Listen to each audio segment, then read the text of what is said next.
And who do you think it's by? Who do we talk about all the time? Well, it's got to be T. Kingfisher. Welcome to the Book Angle, where we talk about books from different angles and sometimes go in circles. I'm Anna, and this is Sabrina. And today we are going to be talking about some of our most anticipated reads, whether or not those books have actually come out yet, but things that we want to read this year that we are really looking forward to. Yeah, I'm really excited. So, actually, none of the books that I'm going to be talking about have come out yet. So, I guess they're my most anticipated for 2024. Yeah. I'm pumped. Do you want to go first? Yeah, so we've each picked three books that we want to talk about. The first book that I want to talk about actually came out today, as of like the day that we're filming this, which is March 5th. So when this actually posts, it will have been out for a week or so. But it's The Prisoner's Throne by Holly Black, which is the second book in her duology. Which actually, I don't remember the name of the duology as a series, but the first book was The Stolen Heir. And these two books are set 8 years after her Cruel Prince trilogy. So this is kind of a book that I'm like, I was really anticipating it because I really wanted to read it. But if you've not read The Cruel Prince or The Stolen Heir, it's not that exciting for you because you really have to have that background knowledge. You do have to read The Cruel Prince to then read The Stolen Heir. Because it is set in the same world with some of the same characters, and you really need the context that comes with that for it to make sense. That being said, I'm very excited for this book because I love the world that Holly Black has created. And it is with fae and fairies and that kind of thing, but not the kind of fairies that you probably are familiar with if you're reading Sarah J. Maas or Mhm. books like that. This is much more traditional fairy and the like folklore fairy, and like they're kind of evil. Evil? I Yeah. mean, there's some evil people in Sarah J. Maas's, but these ones are like the Yeah, they're cold-blooded not evil. right, and they're not like humanoid as much as just humans with pointy ears in Sarah J. Maas's books. These are like truly fairy, with very like woodland features. Some of them are very grotesque looking, and that's kind of like the point of the anyway. I just really liked that folklore element to it, and I think that her world is really interesting, and her characters are also very interesting because she is morally gray really well. But don't go into these expecting romance or spice. People have said it's romance. I would argue that that is not entirely true. So, not a romance, but some romantic elements if you read the whole thing. I'll put it that way. This isn't one of my books for the year that I'm like, oh, I can't wait for this one to come out. However, I do really want to read Cruel Prince because when you read it the first time, you gave it like a 4, and then you read it again and you're like, no, it's a 5. Shame on me. I love it. And so now I'm just really pumped to read it because I don't know. It's very, I don't want to say it's very rare that you give books a 5, It is. but It is. that's a big deal for you. Yeah, it is a big deal for me. And I actually rated Cruel Prince, the first book, 3 stars the first time I read it. Oh, it was a 3 It to a was a 5. 3 to a 5. Yeah. Oh. So that is a pretty big change. I grew Yes, as a person, and so I'm sure that Holly Black is very thankful for your change. Your change of heart. yeah.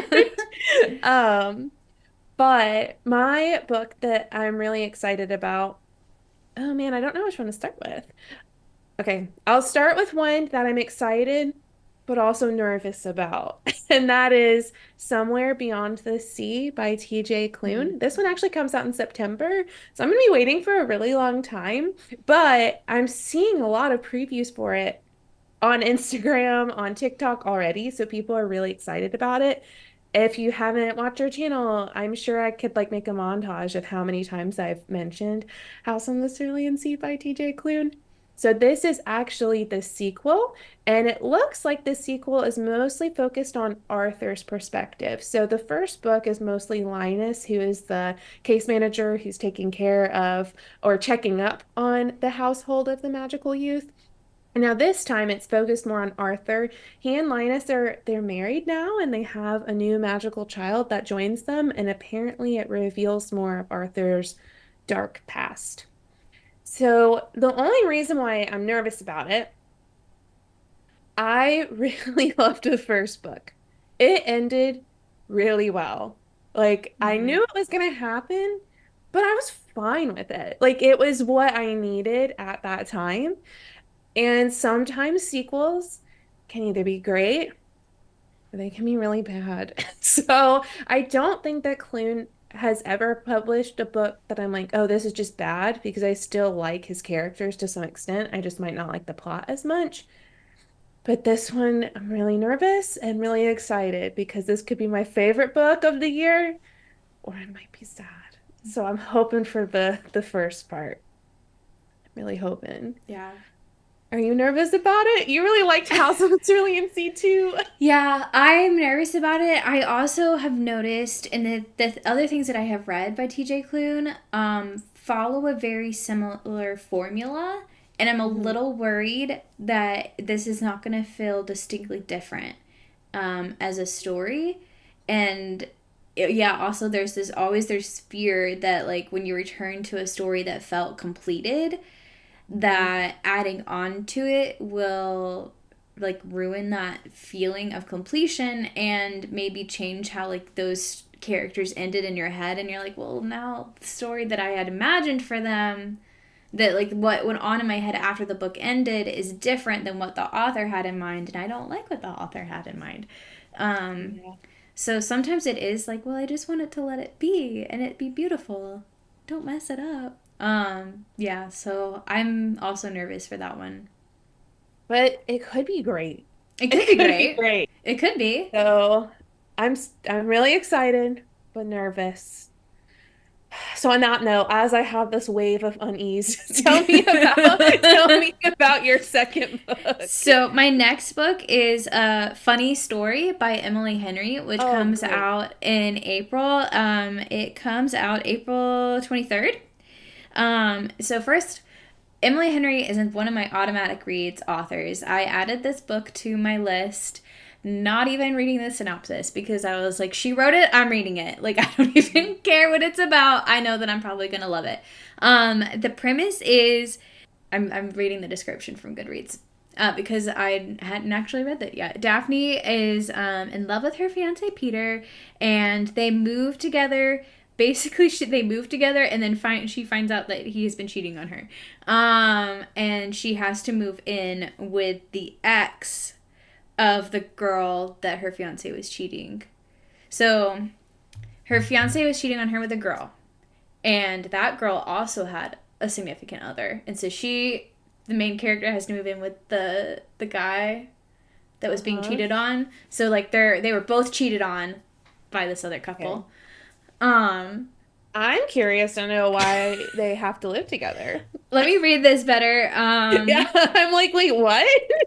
Why is this happening? Okay, so she it gets stranded basically in Michigan without friends or family, but with her dream job as a children's Um, librarian and proposing oh, to be hold on.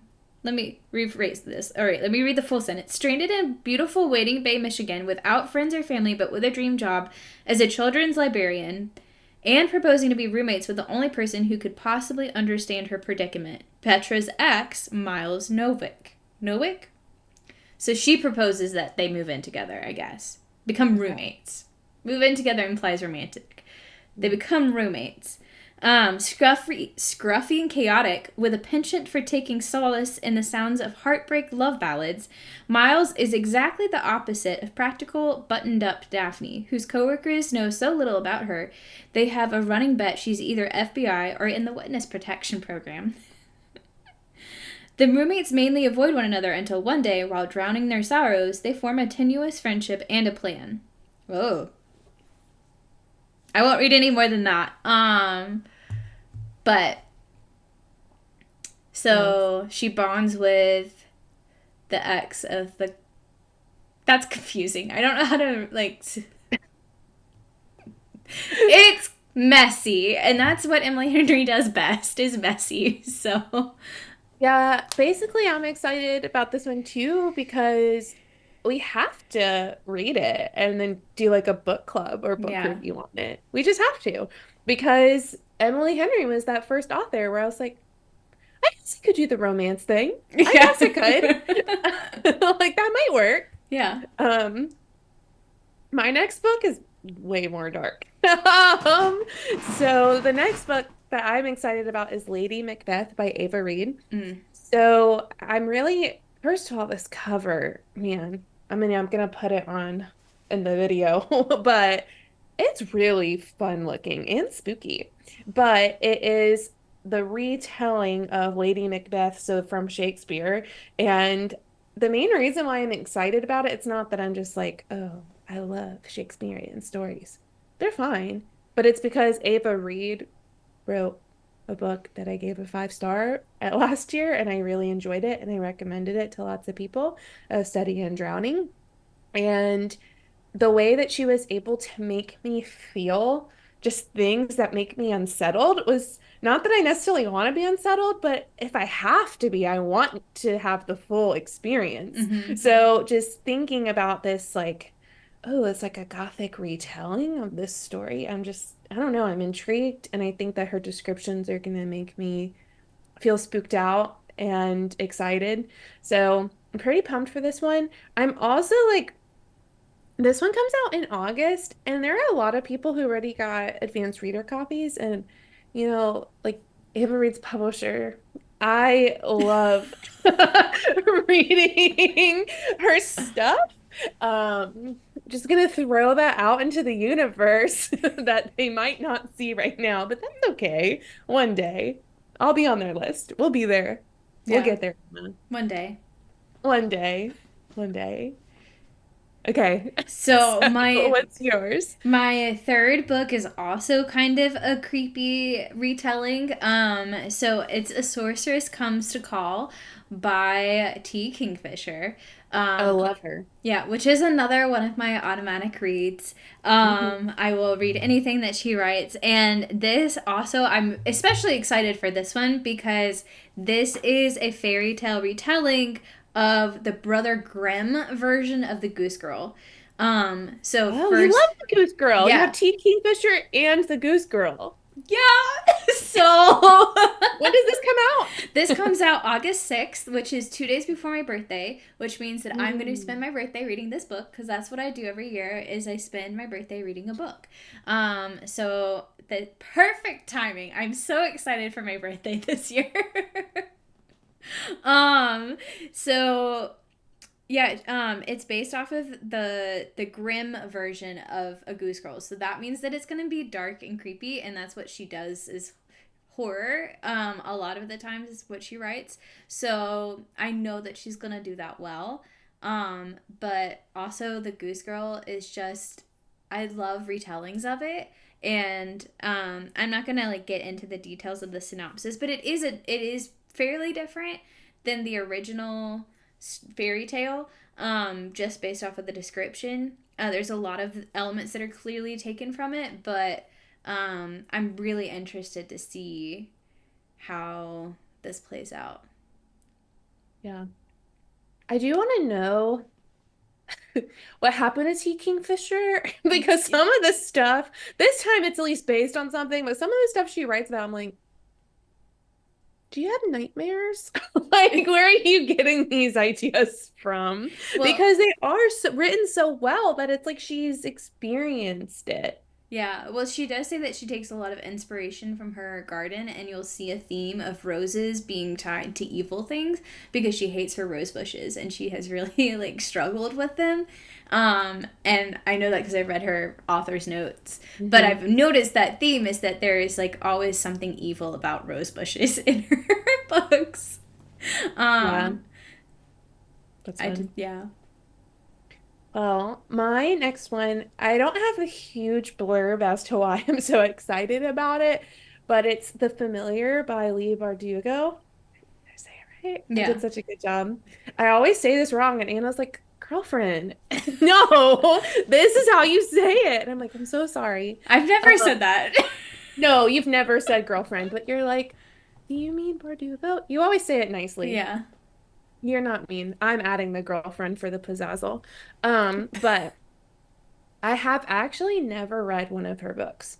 I have Six of Crows, and I just haven't read it yet. And so what really inspired me was actually Brandon Sanderson. I guess they were both nominated for the same award, and he was like the runner-up. And so he had this TikTok that cracked me up, and he was like, I was nominated for Trust of the Emerald Sea. I did not win. That's okay because Leigh Bardugo is great. You should read her book, but then after you should read mine. And I was like, okay, Brandy Sandy, I read you first, but if you're recommending this, I'm gonna trust you. And so I'm really excited to read it. It comes out April 9th. So that's actually my most recent one for something coming up that I'm pumped about. So I don't know a ton about it. I just know I need to read it. I need to give it a chance. It's Yeah. my time to shine. So our final one is a joint one, and it's already come out. And who do you think it's by? Who do we talk about all the time? Well, it's got to be T. Kingfisher because Yeah. we're kind We of both obsessed. yes. I do really like her. I think I like all the stuff that she writes. I think that I am influenced though because talking to you about Teen Kingfisher and going through the stories together is fun because it's like I think I enjoy the story, but you're really invested in the story, and so it's like bringing more stuff to light, I guess. Yeah. But I have not read What Moves the Dead. You read What Moves the Dead and you gave it a 5. That was my birthday So, book last year. I literally started, Nettle and Bone was 2022. And that was the first year that I read a book on my birthday and like dedicated my birthday to doing that. Also by mhm. T. Kingfisher. So last year in 2023, I read What Moves the Dead, also by T. Kingfisher. And then I'll read A Sorceress Comes to Call this year. So, So Teen Kingfisher. yeah. I address you so much in these videos. Please make sure you have a book for Anna next year. Yeah, Okay? 2025. What you got coming? I'm ready Yeah. for it. Make sure it comes out before August Yeah, so that August way she 8th. can read it. Yeah. But I'm really excited to read both books in this series. It's getting really good reviews. I just finished a book that I feel like, man, it was going to put me in a reading slump. So I'm mostly just excited about finishing a short book that I know is going to be good. And then maybe you and I will read What Feast at Night together and text about it. So that way we have our texting book club. Yeah. But yeah. So on that note, what books are you excited about this year? Did we miss any of your favorites that are coming out in 2024? Have you gotten advanced reader copies of any of these? If so, how? And also, did you like them? I need to stop, Yeah. but I'm marketing us a lot. But yeah, what books are you excited about? Do you have any questions for the people? No, not today. All right. Well then, Like and subscribe. bye. Bye.